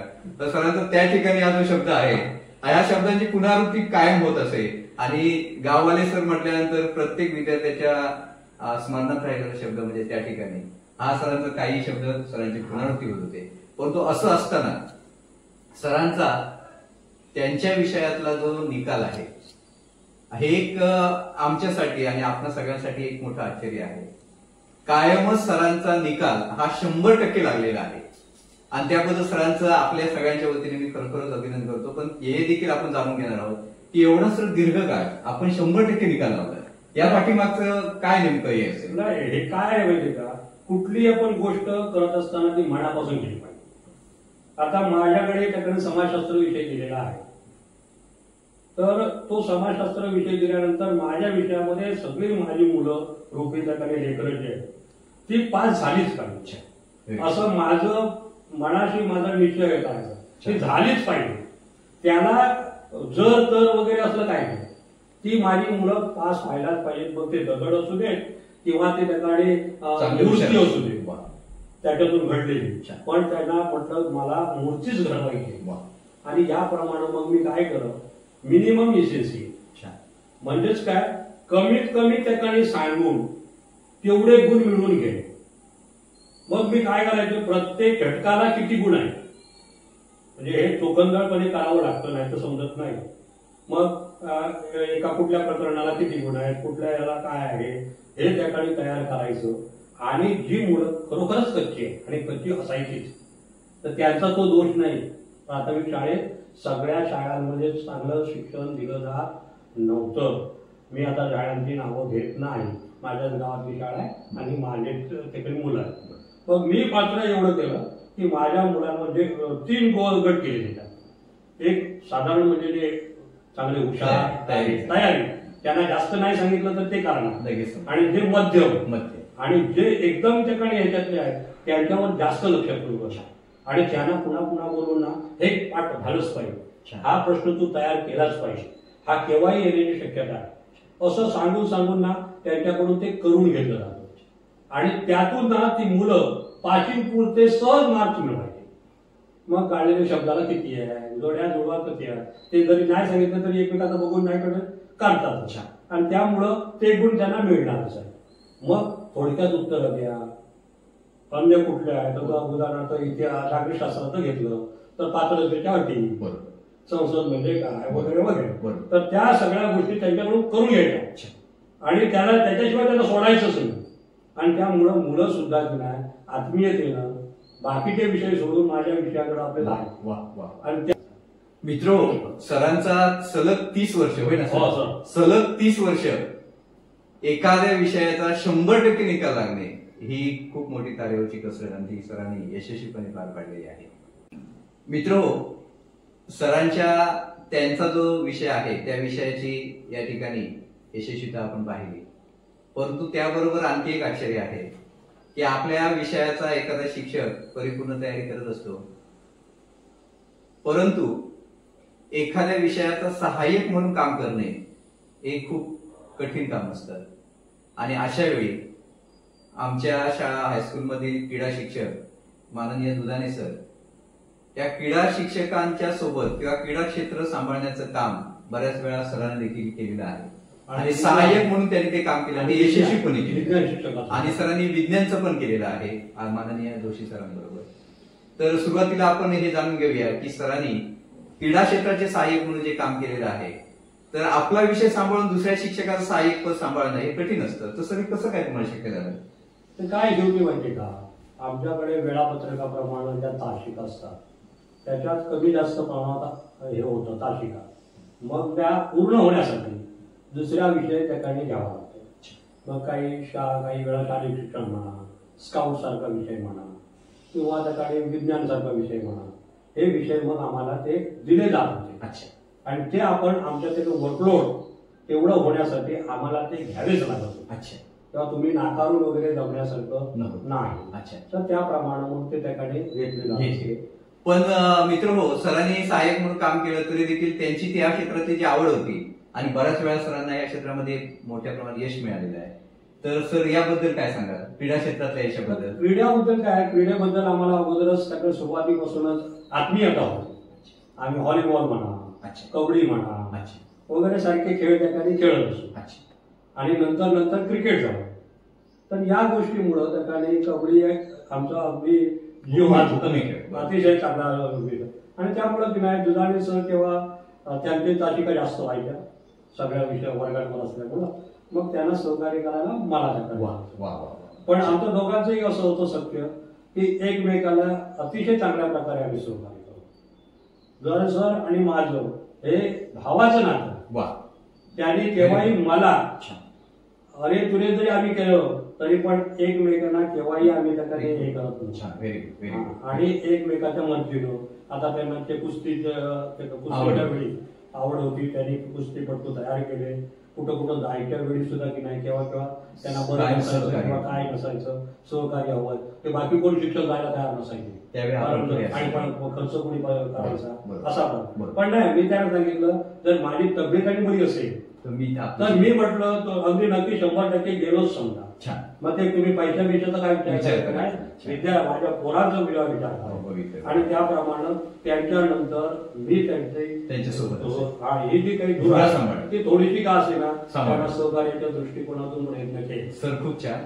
मित्र, सरांनी विज्ञान मध्ये सुद्धा काम केलंय आणि आमच्या माहितीप्रमाणे सरांनी जोशी सरांबरोबर अनेक प्रतिकृती विज्ञान प्रदर्शनामध्ये मांडलेल्या आहेत आणि ते अगदी राज्य स्तरापर्यंत पोहोचलेले आहे. तर त्याबद्दल थोडक्यात माहिती. काय होतं, आमचे जोशी सर जे आहेत यांच्याकडे कल्पना असायच्या पण त्यांना सगळ्या गोष्टी अरेंज करणं जमत नसायचं. अरेंज करणं, धावपळ करणं, पोरांना जवळ घेणं, त्यांच्या पाठीवर थाप मारून त्यांच्याकडून करून घेणं, ही जी कला आहे ती आमच्या जोशी सरांकडे नव्हती. ज्ञान अतिशय चांगलं होतं, खूप चांगलं होतं, पण ते त्या ठिकाणी की नाही तेवढं त्यांना जमत नव्हतं असं मला वाटतं. त्यामुळे तुम्ही मला ते सांगायचे काय अरे विजय तुम्ही तेवढं हे करता. आणि मला मोठे सरांनी चालना दिली. मोठे सर म्हणाले अरे तू करणार तर तू कर. तर मी म्हटलं काय मला त्याच्या पाठीमागचे जे काही तत्व आहेत, सायन्सचे नियम वगैरे आहेत, कशामुळे काय होतं वगैरे ते जर सांगितलं तर मी म्हटलं नक्की करेन म्हणजे करेन. आणि त्याप्रमाणे मग जोशी सर जायचेच बंद झाले. कुठल्या तालुका लेवलला सुद्धा नाही, जिल्ह्यालाही नाही आणि यालाही आपण जातो. हा ते म्हणाले प्रतिकृतीबद्दल तुम्हाला माहिती देतो आणि काय तुम्हाला सहकार्य करायचं असेल तर मी ते करतो, पण घेऊन वगैरे जायचं काम तुमचं. तर त्याप्रमाणे त्यांनी मला त्या ठिकाणी खुलेआम सगळं सहकार्य दिलं आणि मला त्या ठिकाणी इकडे तिकडे जाऊन ना सगळ्यांची मैत्री करणं, गोष्टी शिकणं हे मला अजूनही आवडतं. तर त्यामुळे मग मी जातो आणि मग मी जायचो. जाताना पोरं निवडायची व्यवस्थित आणि घरी बोलणारी चांगली फटाफट आणि त्याच्याकडून ते हे करूनच यायचं पाठांतर. पण सर आपण राज्यस्तरापर्यंत पोहोचला. हो, एकदा राज्यस्तरा. हे काय कमी नाही ना, मग ते कसं काय ना, ते काय माहिती का, ते मुलांवर जास्त अवलंबून आहे. तिथं ते पाटकर नावाचं बोलत होतं नाव, श्रीकृष्ण पाटकर, बोलण्यात अतिशय चांगला आणि तो ठिकाणी ह्याला सुद्धा तालुक्यालाही आला, जिल्ह्यालाही आला आणि राज्याकडे. आणि राज्याकडे गेल्यानंतर मात्र आम्ही आमच्यापेक्षा किती पण गेलो तिथपर्यंत पोहोचणं सोपं नाही. तर एवढ्या गोष्टी त्याच्यात काय असतं, मुलगा सुद्धा चांगला असावा, तो फडफड बोलणं, योग्य प्रकारे ते मिक्स केलं आहे. बरोबर, त्यांनी मला सहकार्य केलं पण मिक्स केलं आहे हे त्याच्या मनामध्ये तसवून त्याला सांगायला लावायचं आणि त्यालाही जरा हे द्यायचे, पाठीवर थाप मारायची. अरे त्याच्यामुळे तुझं प्रकारे नावलौकिक होणार आहे, सगळ्या आई वडिलांचं होणार आहे, आमच्या शाळेचं होणार आहे, गावाचं होणार आहे. मग सगळ्यांचं जर हे चांगलं व्हायचं असेल तर तुला त्यामध्ये मेहनत केलीच पाहिजे. बाकी तर तुला सगळं सहकार्य आम्ही करतो जाऊ, तुला कुठलीही गोष्टीची न्यूनता नाही आहे, खायला द्यायला वगैरे सगळं. आणि त्यामुळे ते करायची मुलं आणि मुलं करतात. मुलांना फक्त की नाही प्रोत्साहन दिलं पाहिजे आणि ते सगळे त्यांचं छान. तर कसं बोलायचं, काय बोलायचं, साहेब आल्यानंतर त्याकाने तो त्याकाने सगळं मी त्याला सगळं पॉइंटर वगैरे सगळ्या गोष्टी माझ्या असायच्या. बाकीच्या असं आणि ते पॉइंटर त्याकडे दाखवल्यानंतर ना आणि रात्री त्या पोरग्याकडून त्या विद्यार्थ्याकडून सगळं करून घ्यायचं. कुठून कसं हे करायचं, सुरुवात कशी करायची, जरा चुकलं तरी काय हरकत नाही, मी तिथं आहे, मी तुला थोडंसं सांगितलं चालतं आणि तू त्याकडे पुढे हे घेऊन जायचं. तर त्याप्रमाणे मुलांनी केलं छान छान. तर यातून त्याकडे सगळं यशस्वी हो. सरांनी आपल्या विषयाबरोबर दोन्ही विषयांना योग्य पद्धतीने न्याय देऊन सहाय्यक म्हणून यशस्वी कामगिरी बजावली आहे. मित्रहो, शैक्षणिक क्षेत्रामध्ये काम करत असताना सामाजिक अंगाने सुद्धा काम करणं हे तसंच पाहिलं तर एक आपल्या देशासाठी एक ऐतिहासिक काम आहे आणि सरांनी ते देखील केलेलं आहे. मित्र, आपल्याला आश्चर्य वाटेल, अनीस अंधश्रद्धा निर्मूलन समितीचे संस्थापक माननीय डॉक्टर नरेंद्र दाभोळकर, त्या दाभोळकर साहेबांच्या हस्ते सरांचा या ठिकाणी सत्कार देखील झालेला आहे, त्यांचा गौरव देखील झालेला आहे. तर याकडे थोडंसं आपण वळूया. सर, आपण अंधश्रद्धा निर्मूलनाकडे कसे वळलं? मला की नाही, पूर्वीपासूनच ज्या काही गोष्टी ज्या आहेत, उदाहरणार्थ जटा वाढणं, तर ही जटा वाढणं हे देवानं हे केलं असं मला म्हणायचं नव्हतं. हे आपण निष्काळजीपणा केल्यामुळं झालेलं असतं. साधू संत वगैरे सुद्धा आम्ही काही ठिकाणी वाचलं तर ते ठिकाणी हे लावतात वडाचं डिंक आणि त्यामुळे आपले केस त्याच्यात जिंकवतात आणि नंतर जटा होते. आता स्त्रियांचं सुद्धा काय होतं, स्त्रिया ठिकाणी हे उगवत नाही, केस विंचरत नाही आणि त्यामुळे त्यांच्या जटा होतात. मग मी म्हटलं काय, इथं देवदत्त परुळेकर म्हणून पुढारला आहे, त्यांच्याशी मी संधान झाला. अच्छा साहेब म्हटलं, डॉक्टर साहेब आहेत ते, डॉक्टर साहेब म्हटलं मला जरा या क्षेत्रातली जरा माहिती हवी आहे. अच्छा बघूया ते. म्हटलं मला ना ते केस वगैरे ज्या काही गोष्टी जाणून घ्यायचं आहे त्याचं माहिती घ्यायची आहे. तर म्हणे काय हरकत नाही, तुमच्यासाठी माणसं आम्हाला हवी आहे. मग मला म्हणाले तू काय कर, 2 दिवसांनी मला येऊन भेट. आम्ही 4 त्याकडे माणसं निवडलेली आहेत, त्यांच्या जटा काढायच्या आहेत. तर म्हटलं चालेल, तेव्हा तू सहकार्य करायला यशस्वी ये. तर म्हटलं चालेल येतो आणि मी गेलो. 2 दिवस लागतात ना माझं. पण अगोदर आम्ही गेलो, त्यांना माहिती होती ती लोक, त्यांच्याकडे गेलो आणि आमचा तो एक तुमच्या सगळं स्त्रीला होता, तो अतिशय निष्णात होता. तो म्हणाला तुम्हाला असं दाखवतो तसं करायचं असतं बघा. मग काय करायचं, मग ते पहिल्या दिवशी आम्ही त्यांना बाकी घरातल्या सगळ्यांना सांगायचं प्रबोधन करायचं. त्याच्यात काही नाही, देव नाही देव नाही काही नाही, हे त्याकडे आपले खेळ आहेत, ते कसे खेळायचे तुम्हाला दाखवतो. मग त्या दिवशी रात्रीची नाही आम्ही त्यांना भरपूर त्याकडे खोबरेल तेल लावायचं आणि तो खोबरेल तेल लावून ते त्याकडे संपूर्ण ते केस ना असे बांधून ठेवायचे रात्री. अच्छा सकाळी मग आम्ही काय करायचे, आमच्याकडे ते 4-5 त्याकडे कण्या असायच्या. अच्छा त्यांच्याकडे ठेवलेल्या. अच्छा मग ती जास्त रुंद असणारी अशी दातरी असणारी फणी आहे तिनं मग ना हळू हळू हळू हळू ना ते ठिकाणी सोडवायचे, कारण ती घाण आहे ना, ती घाण एकदम नाही ना आणि ती मऊ झाली तरच येणार. मग त्याप्रमाणे हळूहळू काढायची, एकदम होणार नाही. मग ते त्याला पुन्हा 2 तास तसेच बांधून ठेवायचे, पुन्हा 2 तासाने पुन्हा ठिकाणी ते उगवायचे. असं करून करून संध्याकाळी 6 वाजेपर्यंत आम्ही पूर्णपणे ते ठिकाणी केसाची जी जटा आहे ती पूर्णपणे मोडीत करायची. अरे वा. आणि ती हे केल्यानंतर मग त्याकडे चांगल्या प्रकारे वॉश वगैरे करून चांगल्या प्रकारची ती त्याकडे अगदी पूर्णपणे ते त्याकडे चांगले तेल वगैरे वापरून वास वगैरे येईल असं, वास तुला अन्य येणार नाही असं. आणि नंतर ना हे टाकायचं त्याच्यात कीटकनाशक, बरोबर, म्हणजे त्या उवा जास्त असतात. आणि म्हणून आम्ही तेल हे केलं की नाही की त्याला म्हणून ते औषधही टाकायचं उवांचं, पण कोणाला दाखवायचं नाही. सो हे काम आपण म्हणजे केव्हा पण सुरू केलं तरी मी 2 वर्ष केली. 2 वर्ष केलं. पण 2 वर्षानंतर मग मला ना शक्य नाही. अच्छा, मग मी त्यांना सांगितलं की मग मला ते म्हणाले काय, जर तुम्हाला शक्य नसेल तर तुम्ही हे करा, तुमचं काम. म्हटलं मला शाळेत जास्त काम पडतात आणि घरगुती म्हटलं काही गोष्टी आहेत, तर म्हणाले का हरकत नाही. तर मग त्याने मग मला दाभोळकरांना बोलवलं आणि त्यांच्या हस्ते मग गौरव केला आणि मला त्याच्यातून त्याच्याकडे म्हणाले आता काय हरकत नाही, थोडी का असे ना तुम्ही स्वकुशीने येऊन सेवा केला त्याबद्दल धन्यवाद म्हणाले. आणि अजूनही मी केव्हा तरी आपलं करायला भेटतो. वा सर, आपल्या या सामाजिक कार्याबद्दल खरंच आपल्या मनापासून अभिनंदन.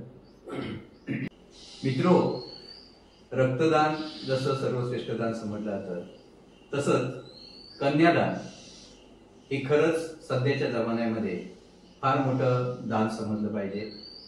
आणि सरांचं शैक्षणिक कार्याबरोबरच वधूवर सूचक ही एक सामाजिक गरज बनून चाललेली आहे आणि त्या काळामध्ये सरांनी हे फार मोठं कार्य केलेलं आहे. सर, याकडे आपण कसे काय बघायला?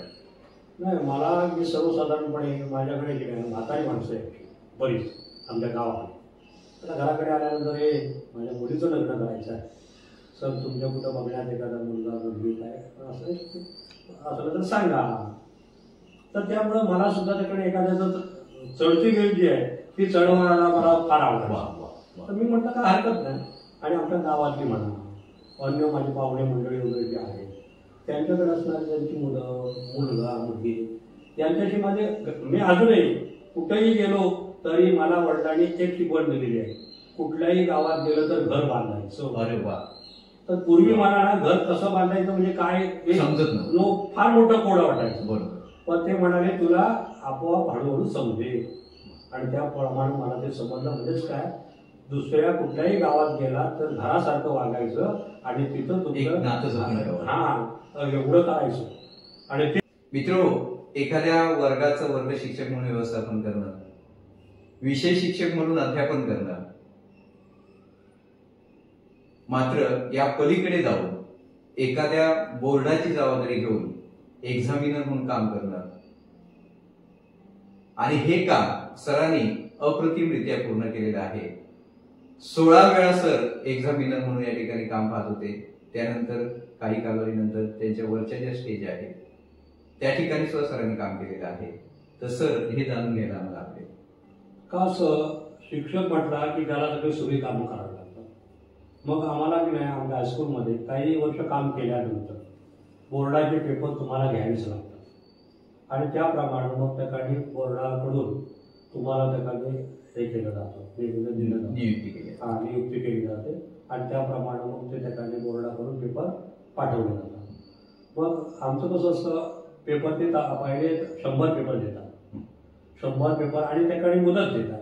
एवढ्या दिवशी त्याकडे एवढे पेपर तपासून तुम्ही दिले पाहिजे. म्हणजे सर्वसाधारण एका दिवसाला किती काय वगैरे ते सांगतात आणि ते ठिकाणी आपण मॉडरेटरकडे घेऊन द्यायचं. नियम तो नियम म्हणजे प्रत्येक 5 ठिकाणी एक्झामिनर मागे एक नियामक असतो, म्हणजे त्या ठिकाणी तो वरचा अधिकारी म्हणूया थोडक्यात.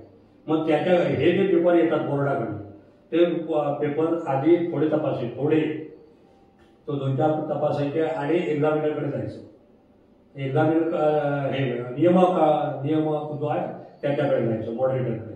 मग मॉडरेटर तुम्ही बरोबर त्याकडे तो पेपर तपासला की नाही हे चेक करणार आणि त्याच्यात जर काही दुरुस्त्या वगैरे करायच्या असतील तर त्या तुमच्या निदर्शनास आणणार आणि त्या निदर्शनास आणल्यानंतर मग पुन्हा त्या ठिकाणी तुम्हाला तो त्या ठिकाणी आणि 10 पेपर घेऊन या म्हणून सांगणार.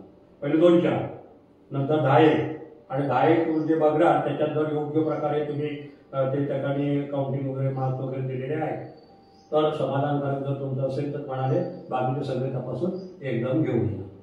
असं 3 वेळा त्या ठिकाणी करावं लागतं. अच्छा. म्हणजे पहिले पुन्हा जावं लागतं, पुन्हा त्याकडे ते घेऊन गेल्यानंतर पुन्हा तपासायचे आणि नंतर शेवटचे सगळे घेऊन जायचे. अच्छा. पेपर आणि ते त्यांच्याकडे सुपूर्त करायचे आणि सुपूर्त केल्यानंतर मग तुम्ही त्यातून मुक्त झाला.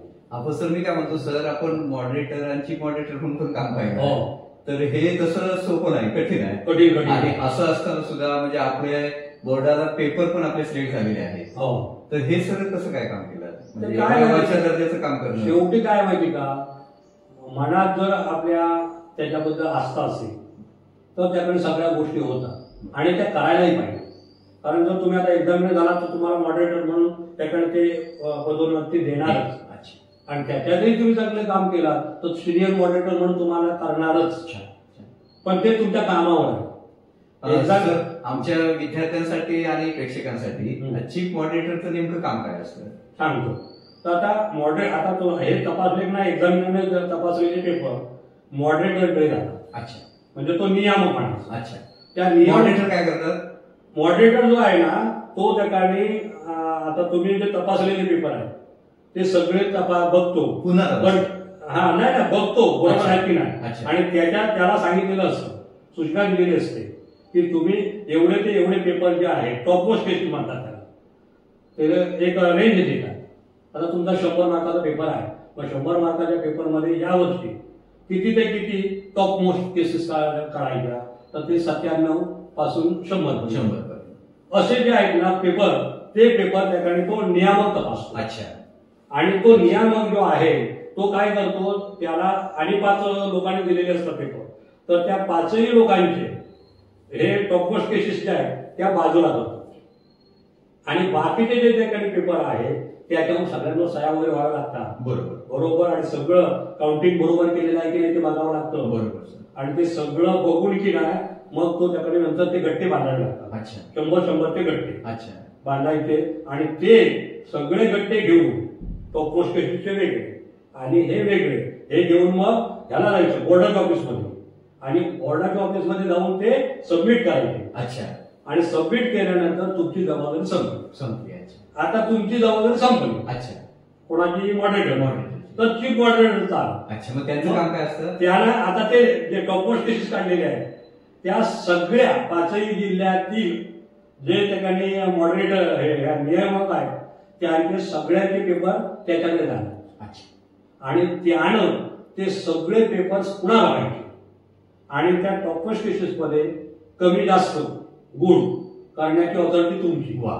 पण ऑथॉरिटी जरी तुमची असली तरी ते का जादा केला किंवा एखादा मार्क कमी का केला याचं रिझल्ट तुम्हाला मात्र तिथं द्यावं लागतं. आणि असं केल्यानंतर त्याच्यामध्ये जे सगळ्यात टॉप मोस्ट आहे ते मग त्या ठिकाणी बोर्डातून एवढी पोस्ट आलेली आहे म्हणून सांगितलं. अच्छा. म्हणून तो चीफ मॉडरेटर.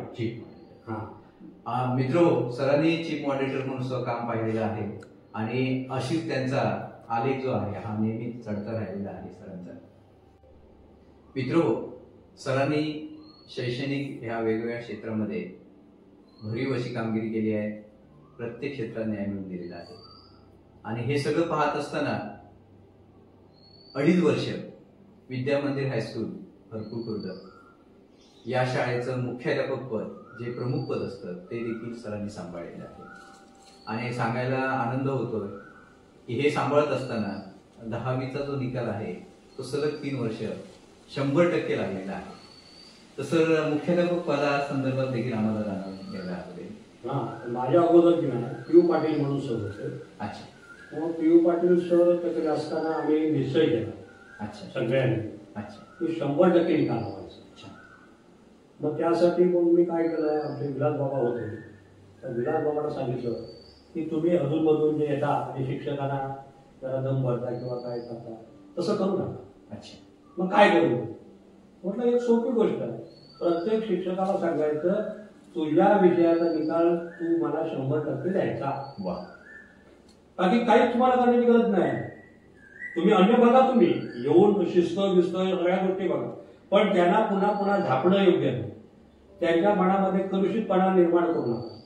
त्यांना त्याकडे स्वतंत्र द्या ना, काही करू देत का, पण नाही दिलं तर तुम्ही हे करू शकता, त्यांना त्याकडे दाब विचारू शकता. हा, तर त्याप्रमाणे आणि प्रत्येकाला हे असतं, आपल्याला त्याकडे चार्जशीट मिळत आहे. चार्जशीट मिळणं म्हणजे ती गोष्ट आहे आणि सेवेसाठी ती बरोबर नाही आहे. जर तुमच्या तशा गोष्टी झाल्या तर तुमचं हे खराब होऊ शकतं. तर म्हटलं चालेल, आणि ते विलास भावाला बरोबर पडतं. विलास भावाला सगळ्यांना तंबी दिली. मी म्हटलं सगळ्यांना तंबी द्या, माझ्यापासून मी सुद्धा त्याच्यात राहतो. आणि त्याप्रमाणे सांगितलं प्रत्येकाचा 100% निकाल लागलाच पाहिजे. आणि मग मी माझ्या कारकिर्दीत सुद्धा 3 वर्ष सतत म्हणजे ते मार्क्सच पुढे चालू ठेवलं आणि ते 100%ची परंपरा माझ्यानंतर बाई सुद्धा आल्या, पाटील बाई, त्यांनी सुद्धा ती तशीच चालू ठेवली. आणि जवळजवळ सलग 12 वर्ष आमचा 100% निकाल 12 वर्ष कायम राहिला. आणि त्याच्यानंतर आमचे यादव सर येण्यापूर्वी फक्त 1 वर्ष एक विद्यार्थी काहीतरी कोणत्या तरी कारणामुळे तो बसला नाही, काहीतरी झालं, त्यामुळे तो निकाल कमी झाला. नाहीतर 100%. हा, त्यामुळं पण हे झालं ना, 100%ला गालबोट ब्रेक म्हणजे त्यांच्या ह्याला गालबोट लागलं असं म्हणूया. आता आता आम्ही म्हणजे पीयू पाटलांच्या कारकिर्दीपासून म्हणूया आतापर्यंत 100%. सर खूपच अभिनंदन. मित्रहो, आमचे मार्गदर्शक सरांचे देखील मार्गदर्शक कालकथित दिवंगत माननीय विलास बाबा रासम हे शाळेचे चेअरमन असताना त्यांच्या शाळेकडे या संस्थेवरती लक्ष असायचं. आणि सरांनी आता जो अनुभव सांगितलेला आहे तर त्या शाळेबद्दल त्यांची पोट तिडक होती, मुलांमध्ये प्रगती व्हावी यासाठी सरांनी देखील प्रयत्न केले, योग्य तो मार्गदर्शन सल्ला दिला. आणि ह्या सगळ्यांच्याच कमिटीच्या, विलासबाबांच्या आणि शिक्षकांच्या प्रयत्नामुळे शाळेचा निकाल 100% लागायला लागला. हे आमच्या गावासाठी खरंच अभिमानाची गोष्ट आहे. मित्रहो, सरांची जी वाटचाल आहे ही संपूर्ण वाटचाल आपण ऐकलात, ती अगदी विषय शिक्षकापासून मुख्याध्यापकांपर्यंत, त्यानंतर अनिष्ट काम करत असल्यापासून ते अगदी वधूवर सूचक मेळाव्यापर्यंत. आणि ह्या सगळ्या वाटचालीमध्ये सरांच्या ह्या कार्याचा गौरव करताना हैदराबाद या ठिकाणी सरांना आदर्श शिक्षक पुरस्कार मिळालेला आहे. तर सर याबद्दल थोडंसं आम्हाला ऐकून घ्यायला आवडेल. तर हैदराबादला संस्था आहे, त्या संस्थेमार्फत सामाजिक, शैक्षणिक आणि सांस्कृतिक या क्षेत्रामध्ये ज्यांनी भरीव कामगिरी केलेली आहे अशा प्रकारच्या लोकांची त्याकडे माहिती मागवली जाते. तशा प्रकार कोण, मला आता कोणी माझ्यासाठी हे सहकार्य केलं मला माहिती नाही, पण कोणीतरी माझ्या नावाची सूचना दिली. माझ्या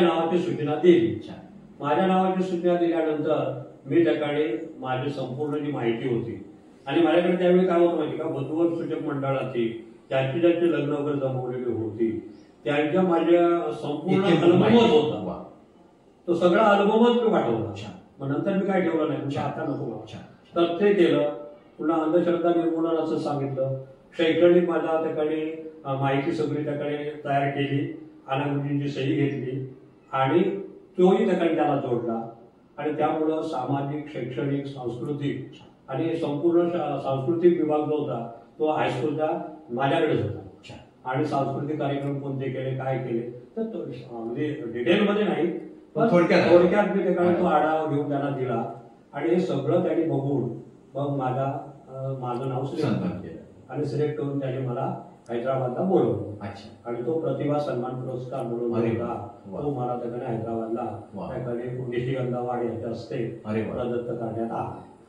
मित्रो, सुप्रसिद्ध अभिनेत्री निशिगंधा वाड यांच्या हस्ते या ठिकाणी सरांना हा सन्मान मिळालेला आहे, पुरस्कार मिळालेला आहे.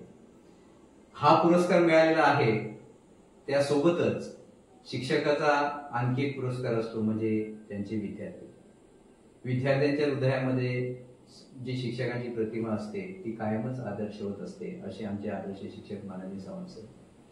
तसं थोडस आपण विद्यार्थ्यांकडे मी थोडस आपल्याला वळवतोय की आपल्या ह्या कारकिर्दीमध्ये अनेक विद्यार्थी अनेक क्षेत्रामध्ये प्रसिद्ध आहेत, गाजलेले आहेत आणि त्यांनी आपली कारकीर्द केलेली आहे. परंतु असे काही जे आपल्या मुखावरती असतील, ओठावरती असतील, असे काही विद्यार्थी जे आपल्याला आठवत असतील की जे आता उच्च पदावर आहे, असं काहींचं थोडीशी आठवण आम्हाला सांगाल का? चालेल सांगूया. तर पहिलंच मी असं सांगेन की आमची एक विद्यार्थिनी प्रगती रामकृष्ण अमृत ही त्या ठिकाणी माझी विद्यार्थिनी. आणि ती पंचम महाविद्यालयामध्ये डॉक्टरेट आहे. तिनं इंग्रजीमध्ये डॉक्टरेट करून आता ती इंग्रजीची तिथली त्याकडे प्रमुख आहे. आणि तिनं वर्ल्ड त्याकडे पोएम्स जे पुस्तक आहे तर त्या जागतिक त्याकडे कविता संग्रहामध्ये त्यांच्या 10 कविता या प्रसिद्ध झाल्या आणि आजही त्या तिथं अतिशय चांगल्या प्रकारे कार्यरत आहे. त्याचप्रमाणे त्यांचं कुटुंब सुद्धा तसंच.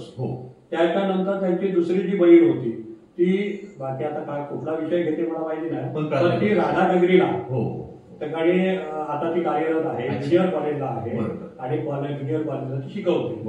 त्यानंतर तिचा भाऊ तर तो त्याकडे अमृते म्हणूनच तर प्रशांत अमृते म्हणून जो आहे तो त्याकडे सिव्हिल इंजिनियर आहे.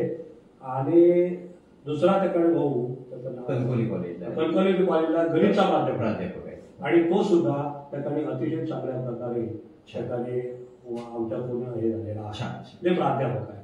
त्यानंतर दुसरी गोष्ट सांगता येईल की आपली विद्यार्थिनी जिने जास्त बोर्डामध्ये नंबर काढला ती त्याकडे तेंडुलकर म्हणून मुलगी जी आहे ती आता सध्या अध्ययनाला आहे. तर ती त्याकडे ह्याच्यात होती आपल्या टेलिफोन एक्सचेंज मध्ये, ती आणि तिचा नवरा. आता त्यांनी व्हॉलंटरी रिटायरमेंट घेतली आहे. ती त्याकडे ह्याच्याजवळ रत्नागिरीला स्थायिक आहे. तिचा मुलगा आता त्याकडे संस्कृत मध्ये पंडित या विषयावरच त्याकडे काहीतरी तयार करतोय. आणि त्यांचं विषयामध्ये बोर्डामध्ये ती की नाही ती 100 मार्काचा त्यावेळी समाजशास्त्र विषय होता. त्यावेळी तिनं 96 गुण मिळवले. 100 पैकी 96. आणि त्याच वेळी 97चा कोल्हापूर बोर्डात 97चा हायेस्ट होता. म्हणजे एका मार्कानं माझी ती विद्यार्थिनी मागे पडली. पण आम्हाला त्याकडे फार मोठ्या प्रमाणात तिचं खर्च पडला. त्यानंतर आता आपल्याला सांगता येईल की आमच्या त्याकडे हे नायब तहसीलदार म्हणून त्याकडे एक त्याकडे आधी रासव साहेब होते. नंतर आता आमचे त्याकडे मोठा हायस्कूलचे प्राचार्य सध्याचे विजय वामन रासव हे सध्या त्याकडे कॉलेजमध्ये कार्यरत आहे. त्याचप्रमाणे त्याकडे आणि मुंबईला वगैरे आता तुम्ही आहातच. नंतर आमचे शेळके आहेत.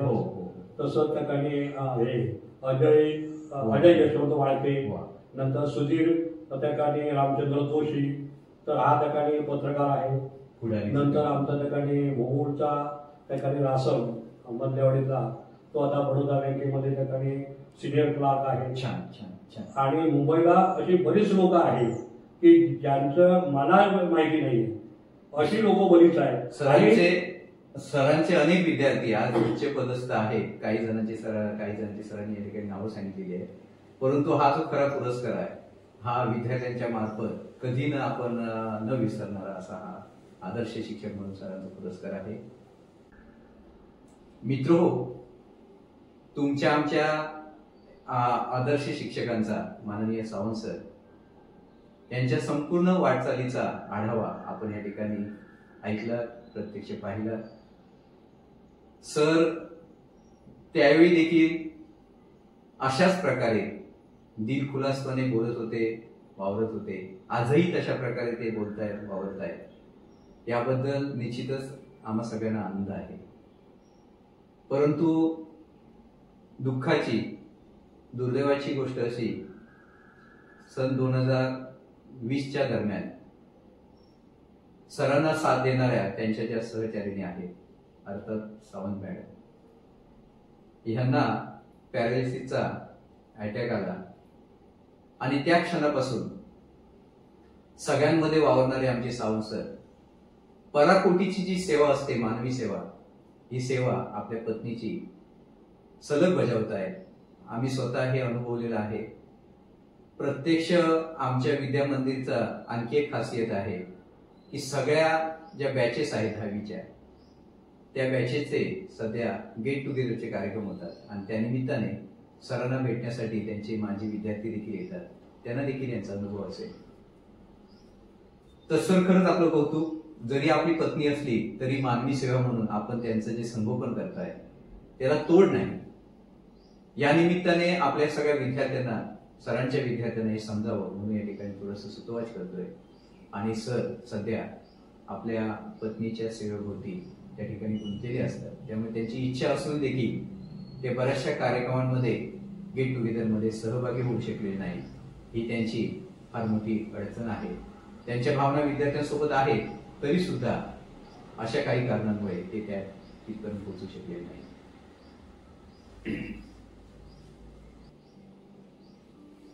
सर खरंच आनंद होतोय की आपण एवढा मोठा प्रसंग कुटुंबाचा आपल्यावर असताना देखील आमच्या आग्रहाखातीर विनंतीला मान देऊन या ठिकाणी आपण आपला वेळ, अमूल्य असा वेळ दिला आणि परिस्पर्श ह्या मोटिवेशनल युट्यूब चॅनलला त्या ठिकाणी आपण प्रकट मुलाखत दिला, त्याबद्दल सर आपले खूप खूप आभार. अखंड राहिला आपला उपकाराचा भार, शब्दातून व्यक्त करतो तुमचा स्वप्नपूर्तीचा आभार. Thank you sir. आणि सर जाता जाता गुरु गोविंद दोऊकडे काके लागू पाय, गुरु गोविंद दोऊकडे काके लागू पाय, बलिहारी गुरु आपने, बलिहारी गुरु आपने, गोविंद दियो बताय, कबीरा गोविंद दियो बताय. मित्रो, याचा अर्थ असा आहे परमेश्वर आणि आपले शिक्षक, आपले गुरु एकाच वेळी दोघेही जर समोर आले तर संत कबीर म्हणतात की मी प्रथम माझ्या गुरुचे चरण स्पर्श करीन, कारण मला परमेश्वरापर्यंत जाण्याचा मार्ग, परमेश्वर भेटण्याचा मार्ग माझ्या गुरुने मला दिलेला आहे. त्यामुळे माझा गुरु श्रेष्ठ आहे आणि त्यामुळे सर पुन्हा एकदा आपण मनपूर्वक आभार. धन्यवाद.